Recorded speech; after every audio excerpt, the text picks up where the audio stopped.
बिस्मिल्लाहिर्रहमानिर्रहीम। आज हम बात करेंगे कि क्या अल्लाह के औलिया जो हैं, दोस्त हैं, वो हमारी मदद कर सकते हैं, आखिर चाहे वो ज़िंदा हैं या दुनिया से चले गए हैं।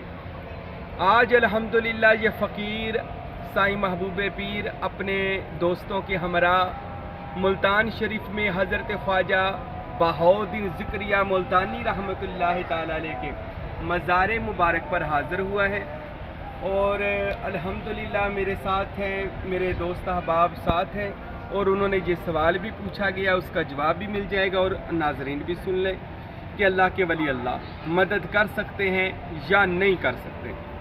तो सबसे पहले तो मैं अल्लाह का कुरान पाक में एक आयत मुबारक अल्लाह ताला ने सूरह यूनुस में इरशाद फरमाया है कि अला इन्ना औलिया अल्लाहि ला खौफुन अलैहिम वला हुम यहज़नून।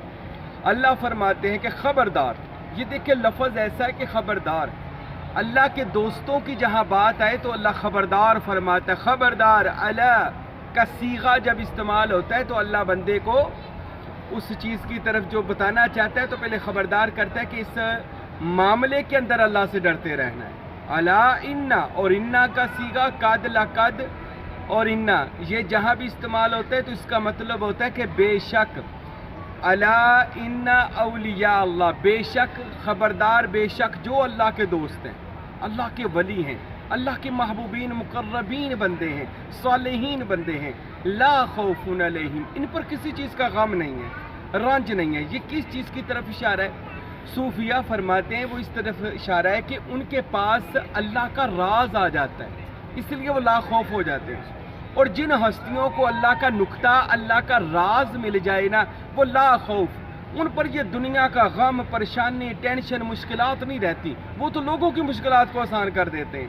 ला खौफुन अलैहिम वला हुम यहज़नून, और वो परेशान भी नहीं होते बल्कि वो तो लोगों की परेशानियों को दूर कर देते हैं। अल्लाह के सालिहीन बंदों को ये अल्लाह इख्तियार अता करता है। अच्छा, बाज़ लोगों को मैंने सुना है वो कहते हैं जी सिर्फ अल्लाह से मदद मांगो, अल्लाह के सिवा कोई मुश्किल कुशा या हाजत रवा नहीं है। मेरी बात को समझिएगा, जहाँ से मैं ये बात करना चाहता हूँ कि अल्लाह ताला ने हज़रत इंसान को दुनिया में अपना नाइब बनाकर भेजा है, खलीफा। इन्नी जाइलुन फिल अर्दी खलीफा, खुदा का ज़मीन पर जानशीन है हज़रत इंसान। और फिर इन इंसानों में मुमताज़ तरीन वो लोग जो औलिया अल्लाह हैं, जो अल्लाह के दोस्त हैं, अल्लाह के महबूब हैं। अल्लाह इनको सिर्फ नाम का जानशीन नहीं बनाता, खलीफा नहीं बनाता, अल्लाह इनको 7 इख्तियारात भी अता फरमाता है, प्रोटोकॉल भी अता फरमाता है। अल्लाह इनको मुश्किल कुशाई और हाजत रवाई भी अता फरमाता है। ऐसे ही अल्लाह ताला ने सारे नबियों को, वलियों को मुश्किल कुशाई भी अता फरमाई है, हाजत रवाई भी अता फरमाई है। वो लोगों की ज़िंदा हो या दुनिया से ज़ाहरी पर्दा कर जाएं, वो मदद करते हैं। क्यों? इस वजह से ज़िंदा है तो इख्तियारात बातिनी मिले हुए हैं। अगर वो पर्दे में चले गए यानी विसाल कर गए तो वो अल्लाह की ज़ात में वासल हो चुके हैं, इख्तियारात और ज़्यादा खुदादाद सलाहियतें उनको मिल चुकी हैं। बाज़ लोगों को मैंने ये भी कहते सुना जी नहीं ये वसीला है, ये ऐसे है, ये शिरक हो जाता है। ये अल्लाह के नबी की पहले हदीस सुन लें। हजूर ने फरमाया मुझे अपने बाद अपनी उम्मत में शिरक का खौफ नहीं रहा। हाँ, मुझे डर है मेरी उम्मत दुनियादार हो जाएगी, शिरक नहीं करेगी, दुनियादार। अब अल्लाह के नबी को नज़र आ रहा है उम्मत शिरक नहीं करेगी। पता नहीं ये कौन से लोग हैं, वो हर बात को दरबार पे चले गए जी शिरक हो गया, या अली मदद कह दिया तो शिरक हो गया, किसी ने 11वीं शरीफ का ख़त्म दिलाया जी शिरक हो गया। ये कहाँ से शिरक आ गया? शिरक का इससे दूर से भी ताल्लुक़ नहीं है। शिरक की तो एक सिफत ही अलहदा है, शिरक का एक मुकाम ही अलहदा है। ये शिरक हो ही नहीं सकता क्योंकि शिरक के जो अक़साम है वो या तो किसी को खुदा के बराबर खुदा जानना, या खुदा का बेटा या औलाद या माँ बाप जानना, या उसको खुदा का शरीक जानना। तो कोई भी बंदा अहले सुन्नतुल जमात हो, कोई सरवरी कादरी है, चिश्ती साबरी है, नुशाई है, हम सब को ये पता है कि अल्लाह एक है, उसके सिवा कोई इबादत के लायक नहीं है। और ये जितने नबी हैं, वली हैं, ये उसके अल्लाह ताला के भेजे हुए अल्लाह ताला के बंदे हैं, अल्लाह के वली हैं, अल्लाह के महबूब हैं और ये अल्लाह की अता से मदद करते हैं। अच्छा देखें, अब अल्लाह सब कुछ कर सकता है लेकिन उसने इज़राइल को रखा है कि बंदे की रूह खींचनी है। अब नहनु अक़रबु इलैहि मिन हब्लिल वरीद, اللہ शारग से ज़्यादा करीब है, लेकिन मौत देने के लिए फरिश्ता रखा है। अल्लाह कहता है रिज़्क़ मैं देता हूँ, लेकिन इसके लिए मिकाईल है। बारिशें बरसाता हूँ, लेकिन इसके लिए मिकाईल बारिश बरसाता है। इसी तरह अल्लाह ताला ने नबियों की भी ड्यूटियाँ लगाई। अच्छा, अल्लाह चाहता तो आलम अरवाह के अंदर हमारी रूहों को पहले ही हिदायत याफ्ता कर देता और हमें दुनिया में भेज देता, और अल्लाह कुन कह के हमें नेक कर देता कि भाई बुराई ना करना, अच्छाई की तरफ जाना। तो फिर 1,40,000 कमो बेश पैगंबर क्यों भेजे, नबी क्यों भेजे? वसीले की ज़रूरत इस कदर है कि अल्लाह ताला का भी जितना निज़ाम है वो वसीले के साथ चल रहा है। अल्लाह की तबलीग, तौहीद, रिसालत का जितना निज़ाम है वो वसीले के साथ चल रहा है। वसीले के बगैर अब कोई बंदा सारी ज़िंदगी का ला इलाहा इल्लल्लाह, ला इलाहा इल्लल्लाह, बस अल्लाह है, वसीला कोई नहीं है, ला इलाहा इल्लल्लाह, अकेला ला इलाहा इल्लल्लाह कहेगा जन्नती नहीं होना, वो दोज़गी है। क्यों? जब तक वो ये नहीं कहेगा मोहम्मद रसूलुल्लाह। वसीले को जब तक रसूलुल्लाह को अल्लाह का वसीला समझ कर नहीं मानेगा, वो बंदा कभी भी मुसलमान या मोमिन हो ही नहीं सकता। इसी तरह अल्लाह के नबी हों या अल्लाह के वली हों, ये अल्लाह तक पहुँचने का वसीला होते हैं। और कुरान मजीद में एक जगह और भी अल्लाह ने इरशाद फरमाया, या अय्युहल्लज़ीना आमनुत्तकुल्लाह वब्तगू इलैहिल वसीला, ऐ ईमान वालो अल्लाह से डरो और उस तक जाने के लिए कोई वसीला तलाश करो। अब वसीले का हुक्म अल्लाह की ज़ात दे रही है। और जो लोग कहते हैं जी मज़ारात पर क्यों जाते हो, जी इनका वसीला क्यों बनाते हो, तो अल्लाह का कुरान हमें वसीला बनाने का खुद हुक्म दे रहा है कि वसीला तलाश करो, औलिया अल्लाह के पास जाओ और इनसे। अब हज़रत शाह अब्दुल हक मुहक्कक मुहद्दिस देलवी रहमतुल्लाह अलैह, ये मुहद्दिस है, बड़े पाए के मुहद्दिस हैं, अपनी किताब तफसीर रूहुल बयान में इरशाद फरमाते हैं, इस आयत से मुराद या अय्युहल्लज़ीना आमनुत्तकुल्लाह वब्तगू इलैहिल वसीला, इस आयत से मुराद औलिया अल्लाह हैं, अल्लाह के महबूबीन बंदे हैं जो आपको अल्लाह की ज़ात तक पहुंचाना जानते हैं। याद रखें, वसीले के बगैर अल्लाह शारग से ज़्यादा करीब है, लेकिन अल्लाह ताला ने भी वसीले रखे हैं। मौत देने के लिए इज़राइल, रिज़्क़ देने के लिए मिकाईल, वही नाज़िल करने के लिए, पैगाम देने के लिए जिब्राइल, मौत का क़यामत का ऐलान फूंकने के लिए इसराफील, और इसी तरह अल्लाह इज़राइल और इसी तरह दीगर जितने फरिश्ते हैं, जैसा कि अल्लाह का अर्श उठाने वाले 8 फरिश्ते हैं, निज़ाम दुनिया चलाने वाले फरिश्ते हैं, सूरज को निकालने वाले फरिश्ते हैं, सूरज को जो गुरूब करने वाले फरिश्ते हैं, चांद को निकालने वाले फरिश्ते हैं। अल्लाह जो कायनात का खालिक है, मालिक है, सुपर पावर है, वो भी वसीले के साथ चल रहा है। तो अब कोई बंदा कि जी हमें तो पीरों फकीरों के वसीले की कोई ज़रूरत नहीं, तो ये उसकी बेवकूफ़ी है। अल्लाह के नबी हों, वली हों, अगर आप उनको छोड़कर अल्लाह तक जाते हैं तो गुमराही है। अल्लाह के नबी और वली ही आपको अल्लाह का इरफान, अल्लाह की मार्फत और अल्लाह की पहचान दे सकते हैं, और वो अल्लाह के इज़्ज़त से आपकी मदद भी कर सकते हैं। बड़ा खूबसूरत वाक़या है। मेरा मौजू है कि क्या वली मदद कर सकते हैं, तो सारे वलियों के सरदार हैं मौला अली शेर खुदा अलैहिस्सलाम व करम अल्लाह ताला वजहुल करीम। आइए मैं आपको एक मौला अली की वो बात सुनाता हूँ जो किताबों में लिखी हुई है कि मौला अली अलैहिस्सलाम ने एक जंग लड़ रहे थे। ये बड़ा मशहूर वाक़या है, कोई बंदा इसको माने ना, ये उसका अपना ईमान है। हज़रत मौला अली जंग लड़ रहे थे और आपके पास ना एक बड़ा कीमती नेज़ा था जो कभी आपने जंग में इस्तेमाल यूज़ नहीं किया था। जंग लड़ते हुए ना मौला अली ने वो नेज़ा निकाला और ऐसे हवा में फेंक दिया। अब वो नेज़ा फेंका मौला अली शेर खुदा ने, फिर जंग शुरू हो गई। अच्छा, जंग फतह होने के बाद एक सहाबी ने पूछा, या अली वो आपने नेज़ा कहाँ फेंका? वो नेज़ा अपने जंग के दौरान ऐसे करके हवा में फेंक दिया।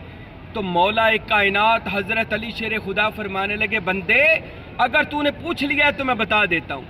यहाँ से कोसों दूर बहरुल काहल के अंदर, समुंदर के अंदर, एक मछली को मगरमच्छ या कोई बड़ा जानवर खाने लगा था। उसने मुझे मदद के लिए पुकारा, अल्लाह हुआ। उसने कहा या अली मदद।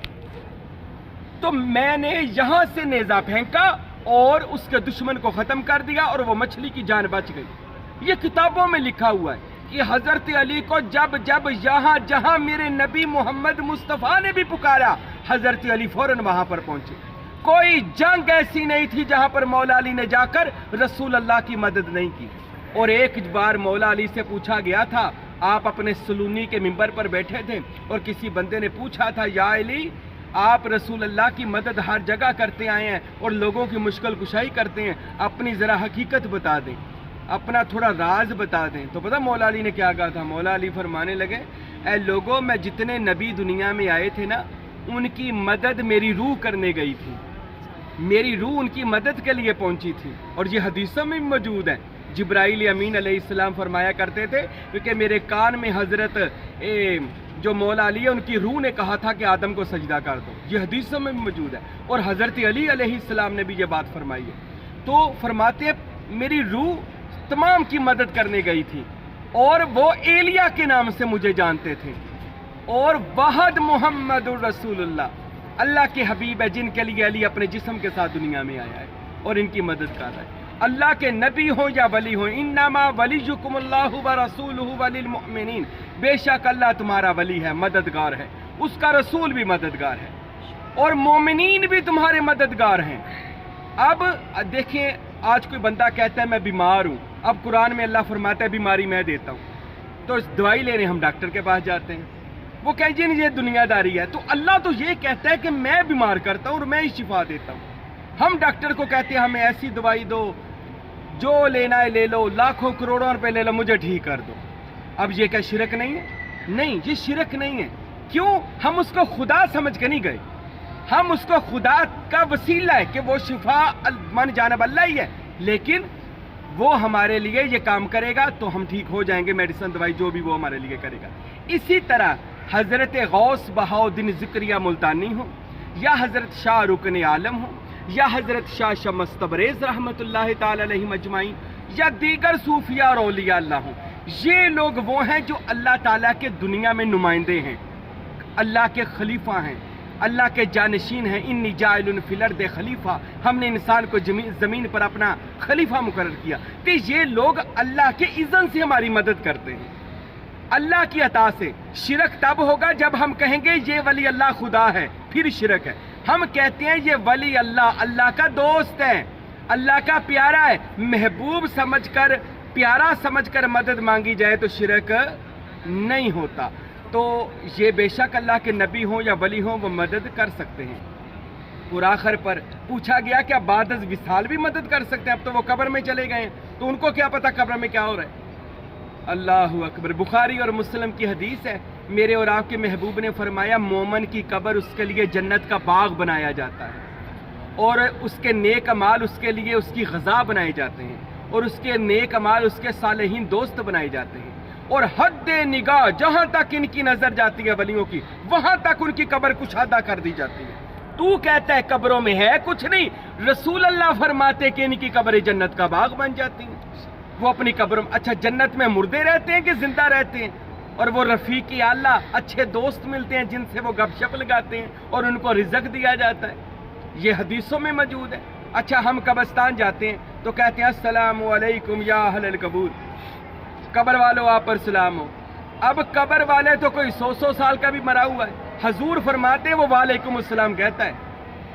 اچھا ایک عام مرا ہوا بندہ قبر میں سلام کا جواب دے سکتا ہے؟ تو یہ اولیاء اللہ تو وہ ہیں کہ جن کے بارے میں قرآن نے فرمایا جو اللہ کی راہ میں مارے جائے ان کو مردہ نہ کہا جائے، یہ زندہ ہیں، ان کو رزق دیا جاتا ہے۔ اللہ کی راہ میں نہیں، یہ نہیں صرف میدان جنگ اللہ کی راہ ہے، نبی کریم نے فرمایا جو دین پھیلاتے ہوئے مر گیا وہ بھی اللہ ہی کی راہ ہے، جو اللہ کی محبت میں مر گیا، یہاں تک کہ حضور نے فرمایا ترمذی میں آیا جو حسین کی محبت میں بھی مر گیا، چاہے بستر پر بھی مرا، وہ شہادت کی موت مرا، وہ زندہ ہے۔ تو ان لوگوں کی روحیں زندہ ہیں، ان لوگوں کے باطن زندہ ہیں، لطیفہ قلب، روحی، سری، خفی، مخفی، اخفا، مقامی انا، ان لوگوں نے 7 لطائف کو ولیوں نے زندہ کیا ہوتا ہے۔ یہ اللہ کے اذن سے دنیا میں بھی زندہ ہوتے ہیں، بعد از وصال صرف موت کا ذائقہ چکھتے ہیں، ویسے یہ لوگ زندہ ہوتے ہیں اور ہماری مدد کرتے ہیں۔ اللہ ہمیں اولیاء اللہ کی محبت اور غلامی عطا فرمائے۔